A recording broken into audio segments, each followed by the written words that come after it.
According to U.S. Department of Health and Human Services, 123,038 people are waiting for an organ in the United States.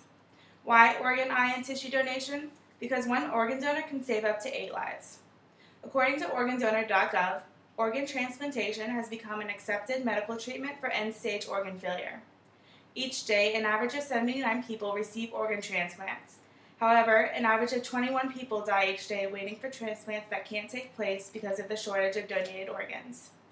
Every number in a statistic you view represents a life. A mother, a father, a brother, a sister, or a child, or someone who is important to someone else, or even to you.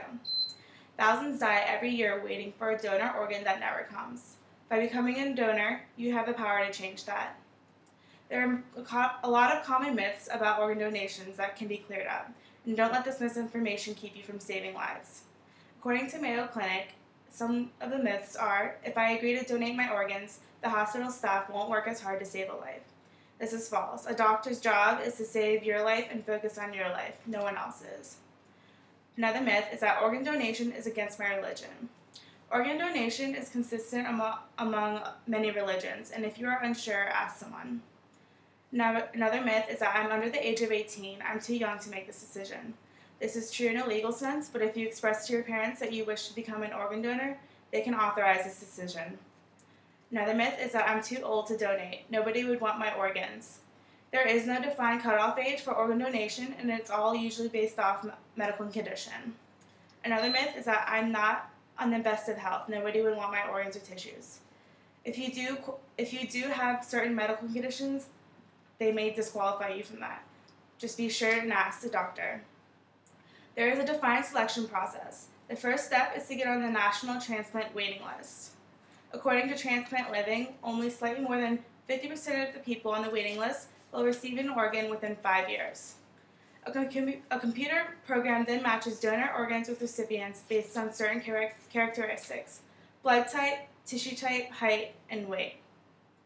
There are 2 types of donors, living donors and deceased donors. Most often, donors are deceased, but some organs can be donated by living donors. Many of these deceased donors are often individuals who die from accidents, heart attacks, or strokes, and then their next of kin will give consent to the organ donation. There are more than 6,000 living organ donors per year.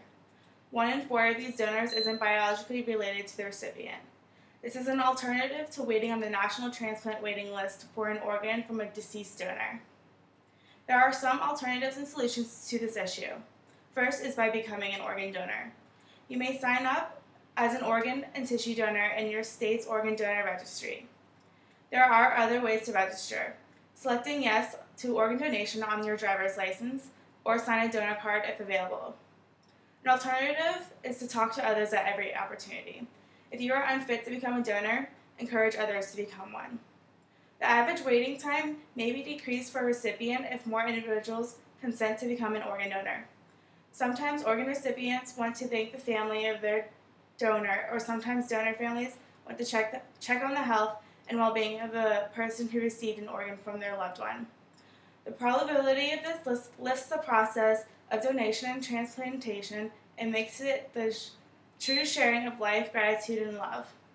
Although it is required by law to protect confidentiality of donors and recipients, there may be an arrangement for contact between the families when they both agree. The feeling that this could bring to others and yourself is indescribable. Talk to others at every opportunity, and only you can make this happen.